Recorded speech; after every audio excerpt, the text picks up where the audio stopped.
the woman's body had been found in a drainage ditch, it soon became clear that this was sinister.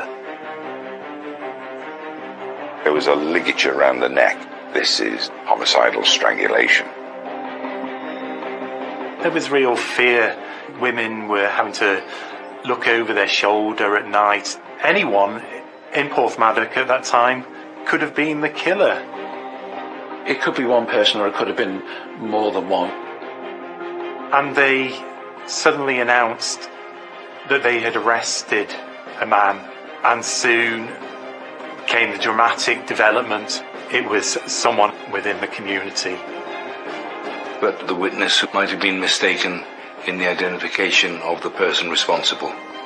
A lot of people believed that he was innocent. Was there a serial killer on the loose in Porthmadog?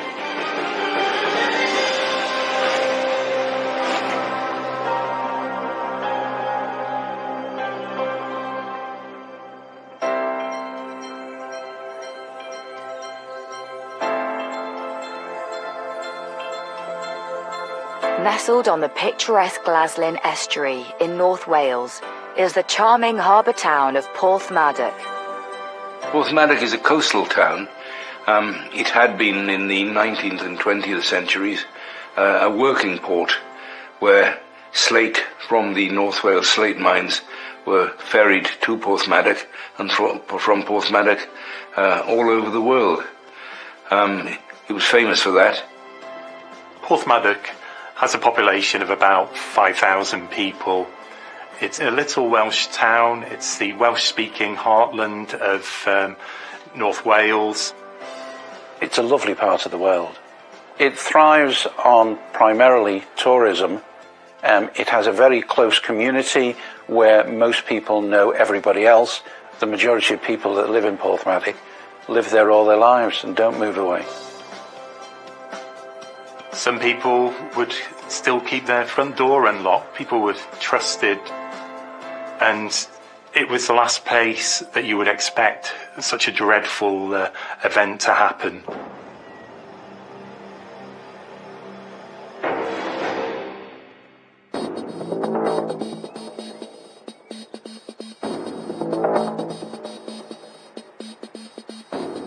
It was one of my days off, visiting Liverpool, and it was in the afternoon that my phone rang.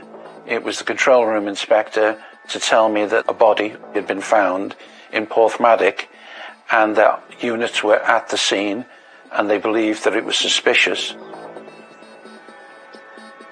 Unfortunately, this was my worst nightmare regarding location because I was at least 3 hours drive away.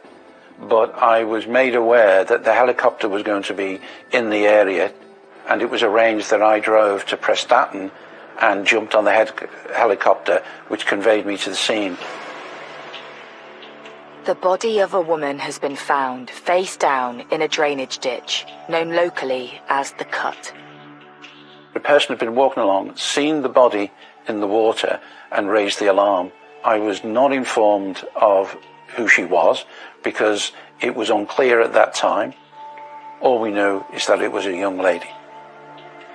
This cut, it's essentially a water-filled deep drainage ditch which has a certain degree of tidal current in it, washing in and out. The location of the woman's body means that it is a race against time for the forensic team. Your first concern with a body in these kind of circumstances is how much of the forensics is going to be lost.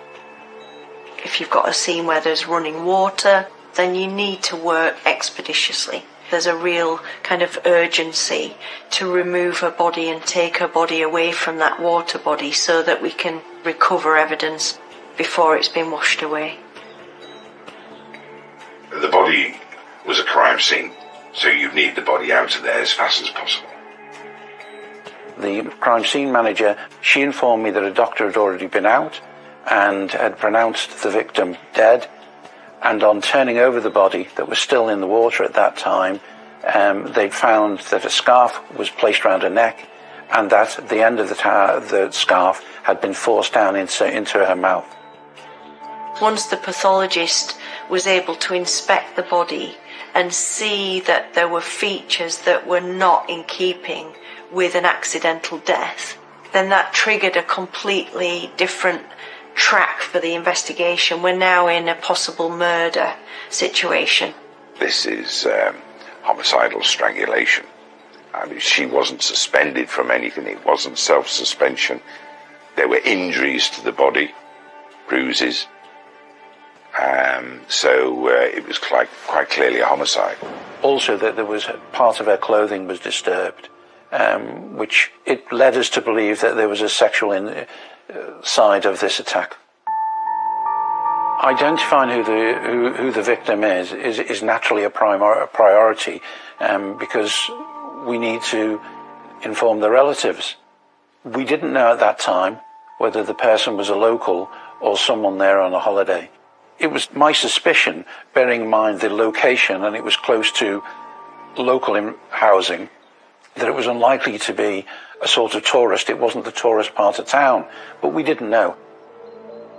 As police and CSI descend on the small seaside town, locals are becoming increasingly alarmed. Word soon gets around. It really did shock the community. Something of this magnitude hadn't happened to a local girl that I can remember. And then obviously the police activity in the area became obvious to the locals, and this huge inquiry started. I was informed that a brother had come to the cordon and raised the alarm that his sister was missing. The young man who is concerned for his sister lives nearby. Well, once her brother had come to the cordon and said that his sister was missing, and gave a description of his sister, which effectively matched the young lady that we'd found, officers dispatched to the house and questioned the family more in depth regarding identifying marks, tattoos, clothing, the general description of her. The information from the family is that their daughter had a tattoo, and when the body was examined, we found that tattoo on the body. The formal identification would come later, but we were as sure as you could be that we knew who it was.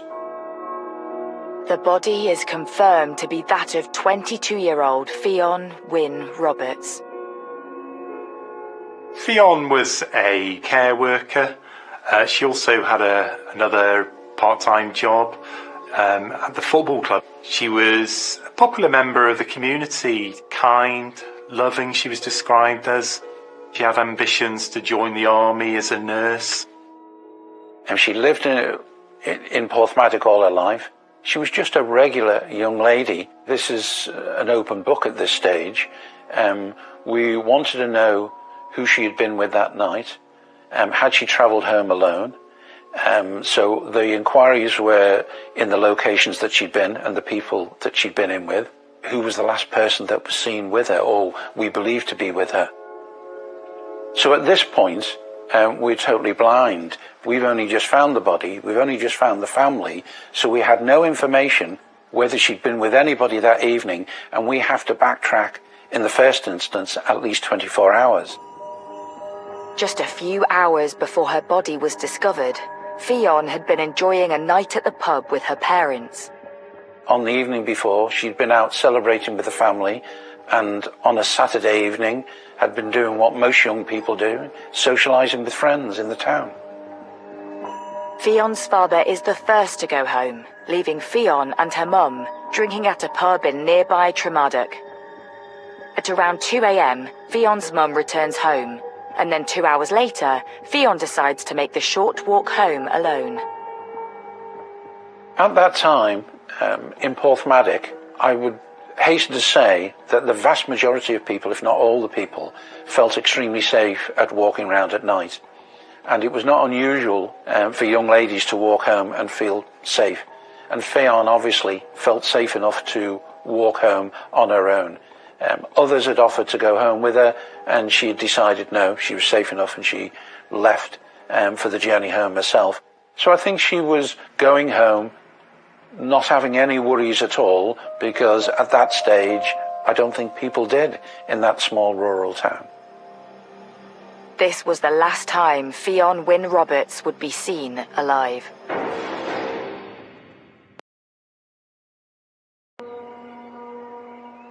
In the town of Porthmadog in North Wales, police are investigating the murder of local woman Ffion Wynne Roberts. In a small community like that, it is a major, major shock.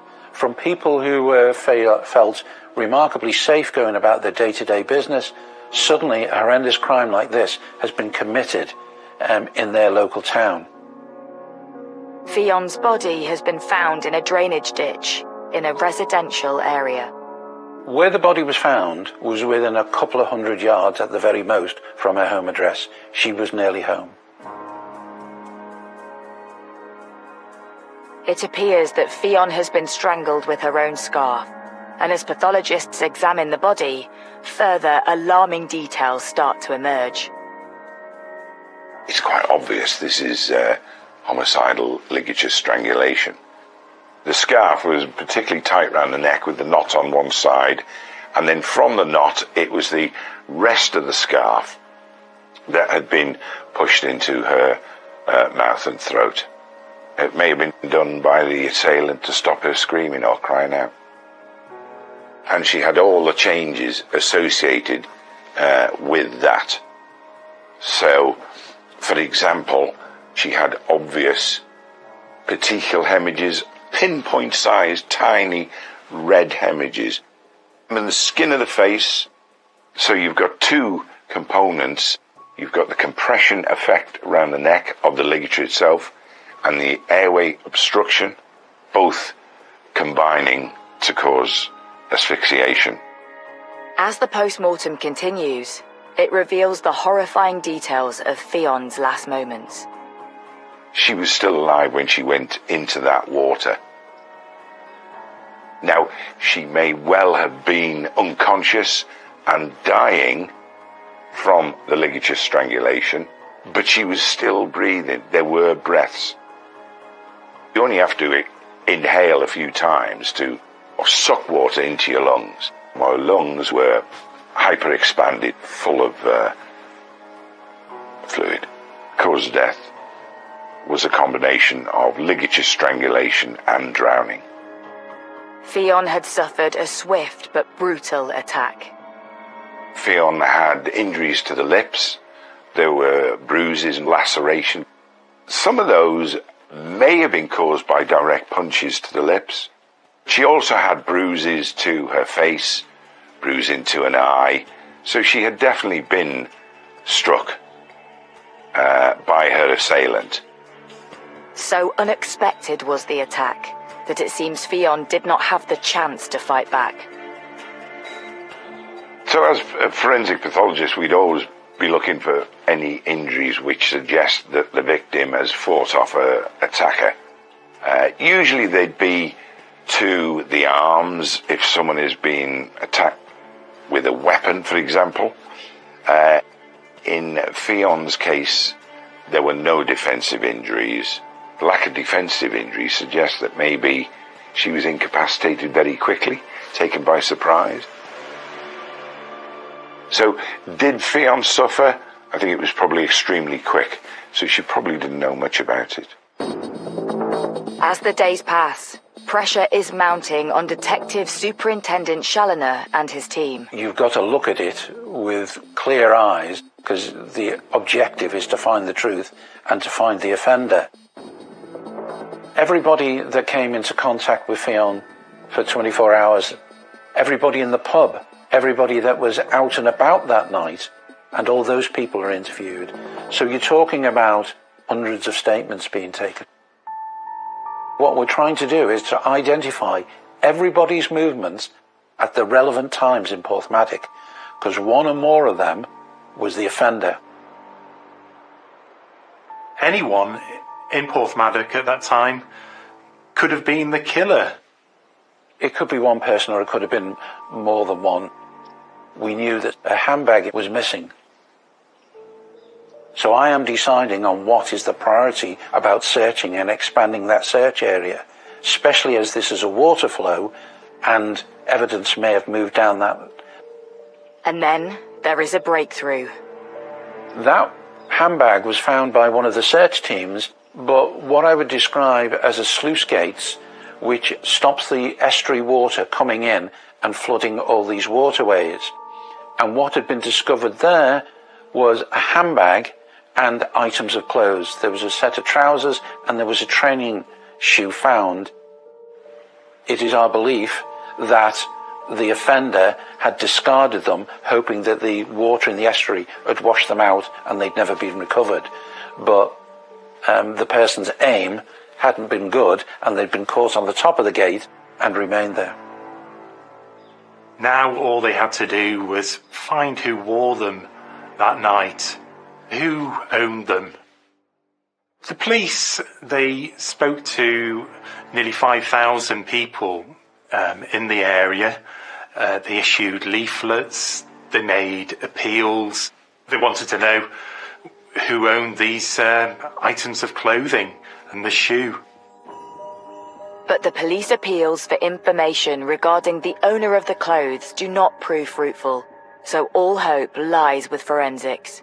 So the process of examining the tracksuit bottoms is that we lay them flat onto an examination bench, and then we start to methodically recover any evidence that might be present.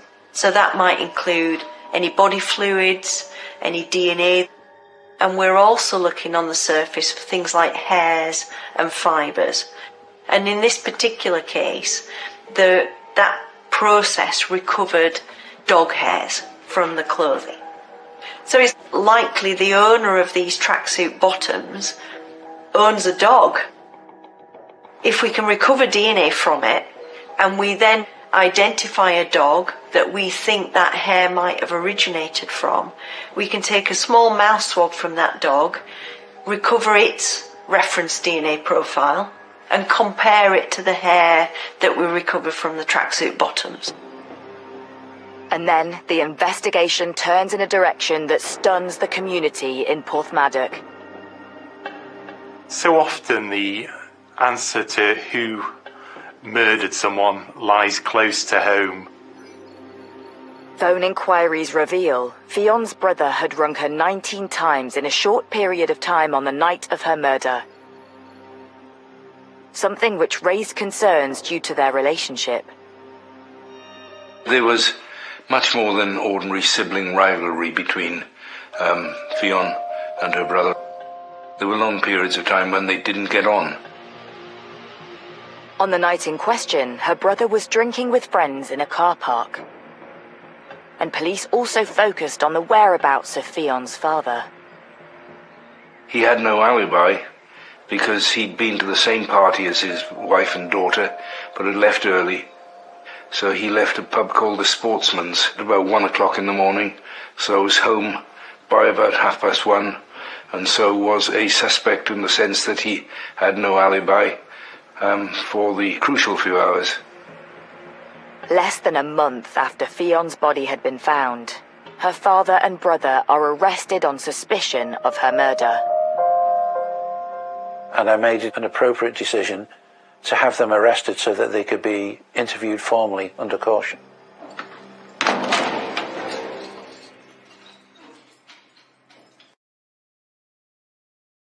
Police in North Wales are investigating the homicide of 22-year-old Ffion Wyn Roberts. Items that detectives believe belong to the killer have been found, and Fion's brother and father remain in custody, arrested on suspicion of her murder. It must have set tongues wagging in a small community. It must have been very difficult to live in Porthmadog at that time, knowing that questions were being asked. Were you responsible for what happened to Ffion? But just days before Fion's funeral, having been interviewed at length by police, both are suddenly released. The clothing, the trousers and the training shoe And Fion's bag, the forensic analysis and the DNA recovered from that did not match her brother or her father. The police got back their DNA results. It wasn't Fion's brother. It wasn't Fion's father. It was someone else. It felt as though it was back to square one. There was pressure on the police to solve this crime. The councillor was even calling for a new investigation team at one stage. So there was real pressure to solve a seemingly random killing in a small town. There was real fear in the community. Women were having to look over their shoulder at night. They were being advised to not walk alone. Was there a serial killer on the loose? Was there a serial attacker on the loose? This was, a cause of major local concern. Both locals and police are highly aware that a killer is still at large, and Detective Superintendent Peter Challoner has his own fears. An offender goes on to offend again, and it is always a risk that if they get away with one crime, they'll commit another. Desperate for the investigation to move forward, the police need help from the public. We were still focused on finding out the person whose DNA we had found on those clothes. We were able to offer a reward of £10,000 for information leading to the offender. A local businessman had offered to pay half the reward. 1 month after her death, Fion's funeral is held at Capel Salem, Porthmadog. 500 people turned up at her funeral. Shops closed. There was support for her family, her devastated family in this hour of need and grief. As Fion's community grieve her loss, the investigation into her murder continues.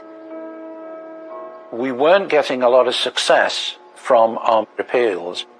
We weren't getting closer to the individual responsible.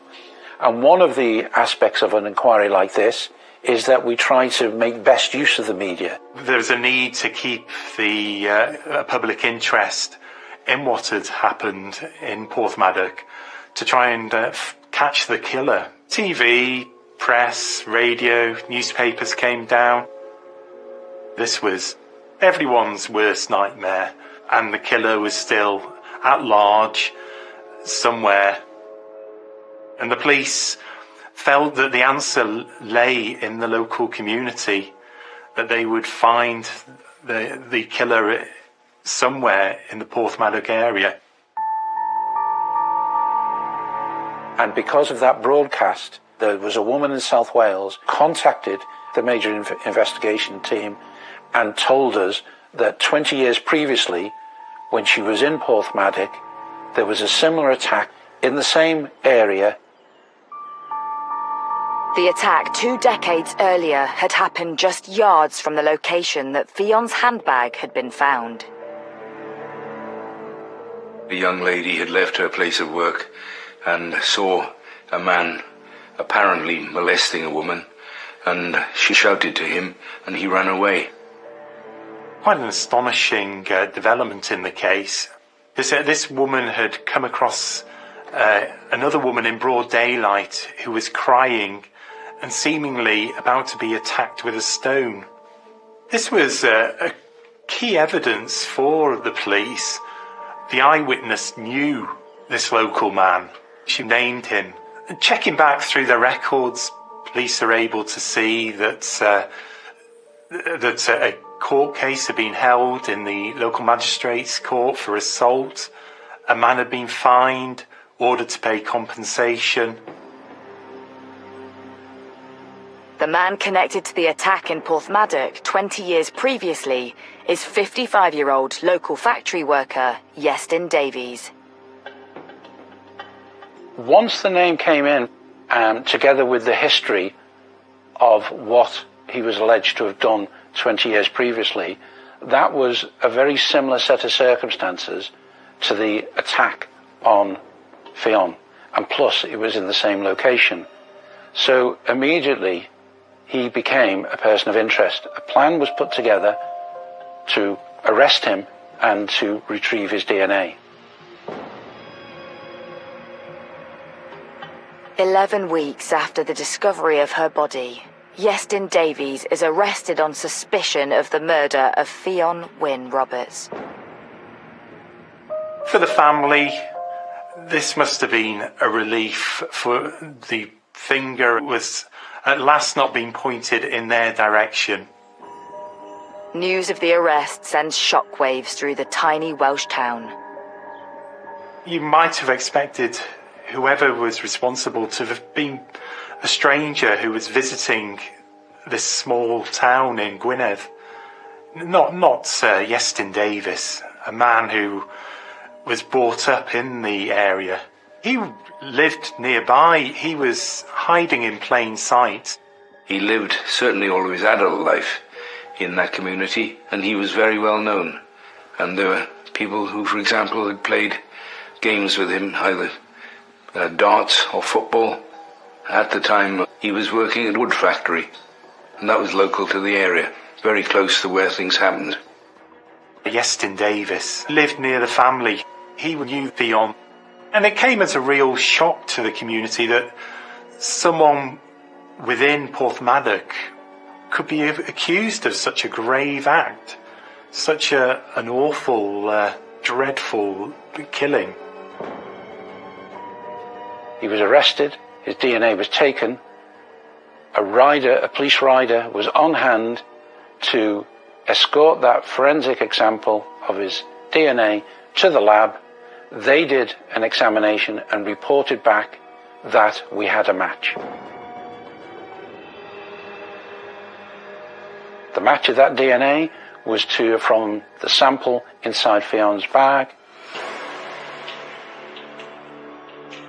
So, once that DNA was recovered from the handbag, it generated a match to Iestyn Davies's DNA profile. And the way that we convey that match was that it's a 1 in a billion. So what that means is it's 1 billion times more likely that the DNA originated from Iestyn Davies than it did an unrelated individual.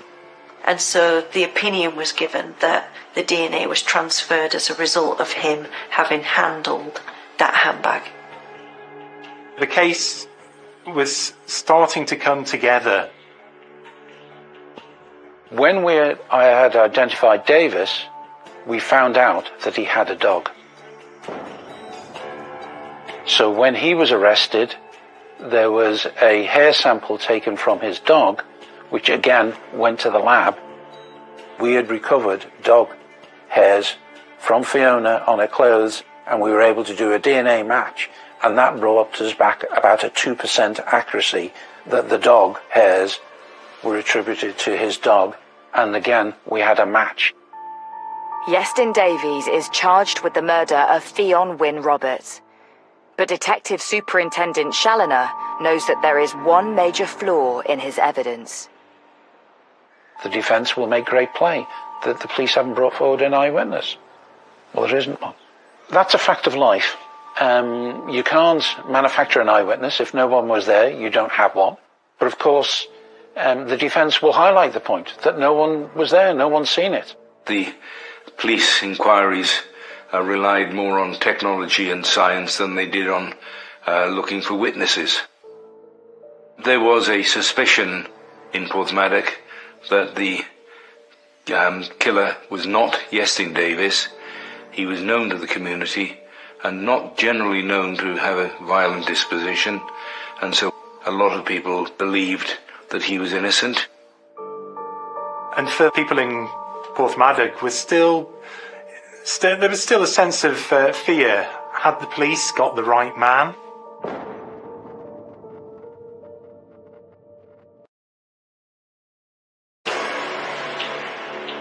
Nearly 12 months after the body of Ffion Wyn Roberts was found in a drainage ditch, the man accused of her murder, Iestyn Davies, is to stand trial.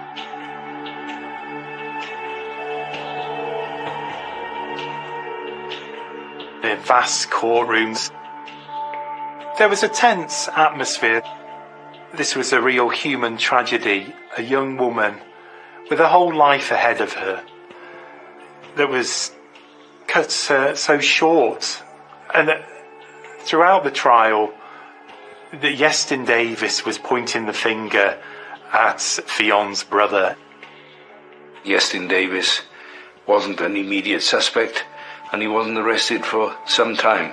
We raised the suspicion that her brother was a suspect, had been a suspect, and our view, as we put it, was that he was still a suspect.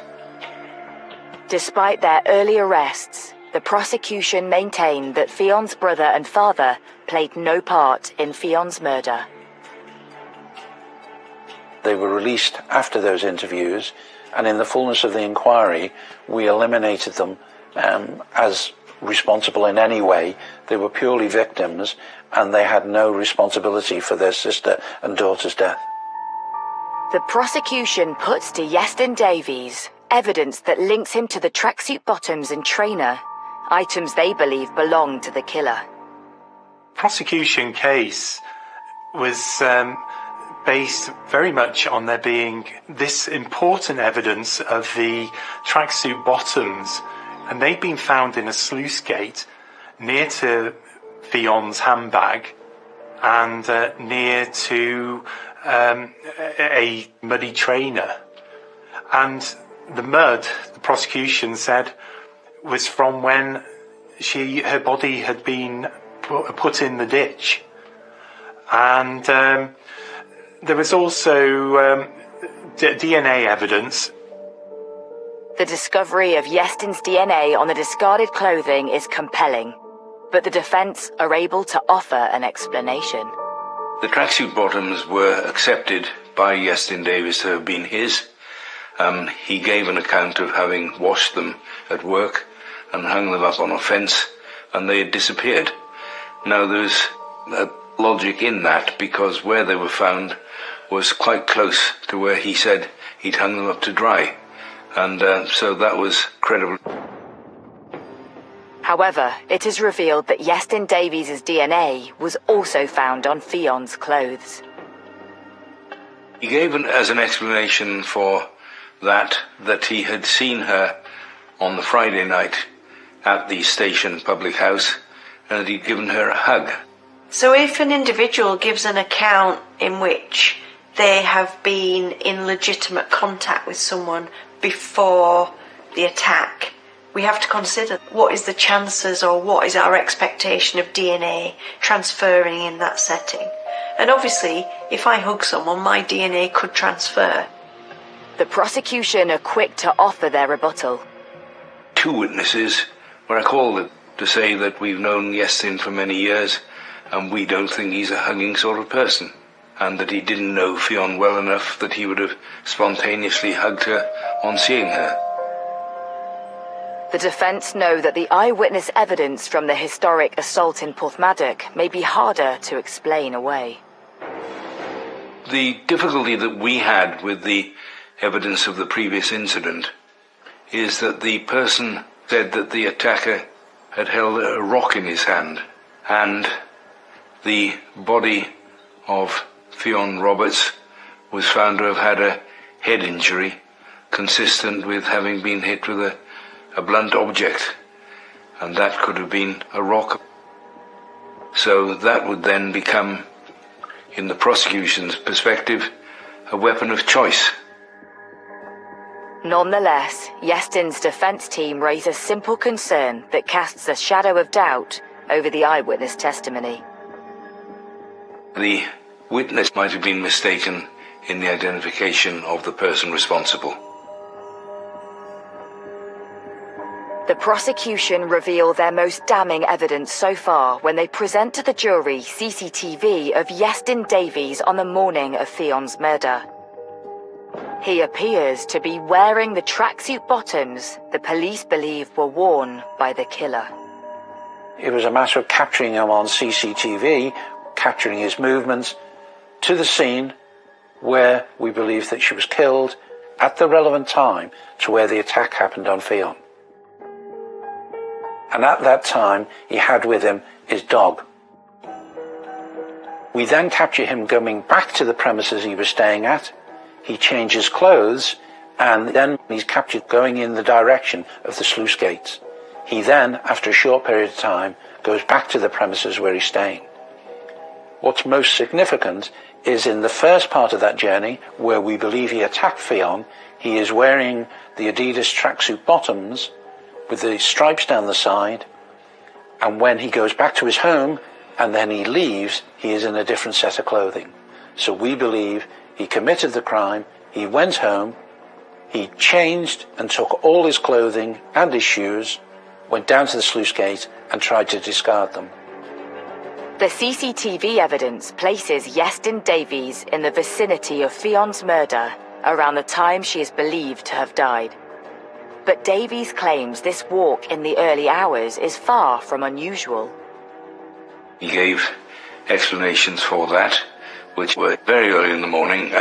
He had a dog, Meg, who didn't let him sleep in, and the dog woke him early, and he went out walking the dog. The police asked him about the change of clothes, and he readily acknowledged that he had changed, but said that was often his habit. He'd go out for a very early morning walk in whatever was first to hand when he got up, but then he changed into what would be day clothes later on.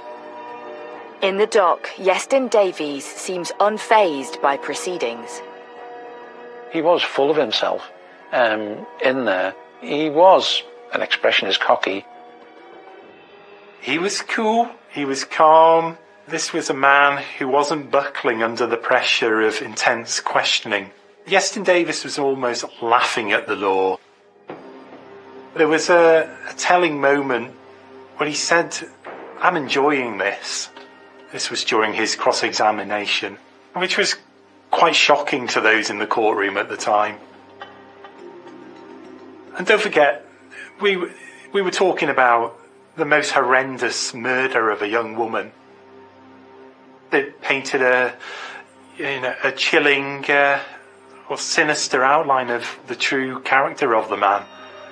A man who seemed unfazed by what he was being accused of. He was so devious. He was a man who hadn't panicked, who smirked while being questioned about a murder of a young woman. But the prosecution have evidence that they believe will wipe the smile from Iestyn Davies' face. There was DNA found in the knot of Fion's scarf, which was used to strangle her and gag her. And because the DNA was inside the knot, it suggests that it belongs to the person who tied the ligature.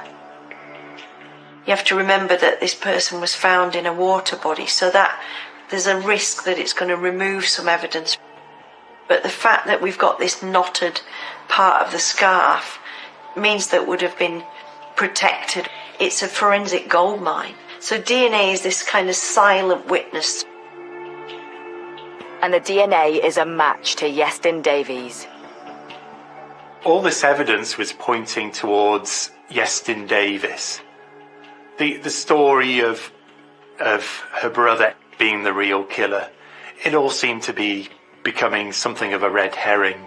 He wasn't the clever killer that he perhaps thought he was. He was concocting lies, and his story was starting to fall apart under scrutiny.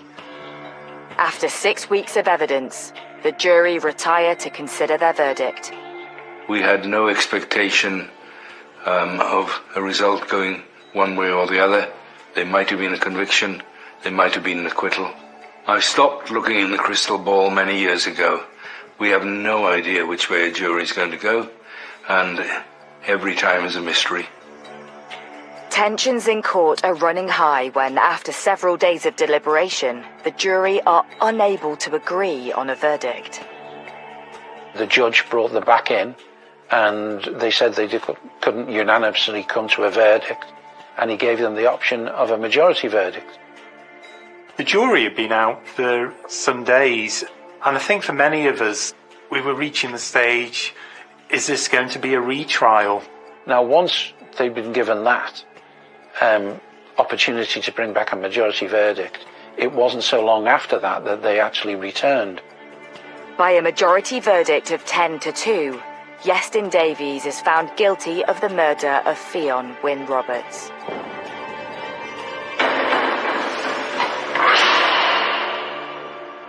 And sentence was the only one to be expected. That was life imprisonment, with a recommendation of 25 years. That means that the defendant cannot even be considered for parole until he's been in custody for 25 years. He probably thought all that evidence was going to be washed away in the Irish Sea, never to be found by the police. But thankfully, justice prevailed. Iestyn Davies was remarkably stoical about it. There were no tantrums, no outbursts. He knew that he was possibly going to be convicted, and that possibility turned into a reality. My theory is that Ffion had come face to face with Davies. He started making advances, and when she rejected those advances, he committed the act that he did. The sentence comes as a huge relief to Fion's family and the community of Porthmadog. They were a well-known family and a respected family. They were liked and admired because they were all hard-working people, and the community felt very strongly that they'd suffered a great loss. In a final cruel twist, it transpires that Iestyn Davies had visited the family home just days after he had killed Ffion. And it really did add to the agony of the Roberts family. They'd lost their daughter in these most terrible circumstances. And then have the killer turn up at their home, comforting them. This was a truly grotesque thing for anyone to do. For Fion's family, friends and neighbours in Porthmadog, the loss of one of their own continues to cut deep. It caused huge upset. It was going to take time for the people to get over what had happened to this well-liked girl.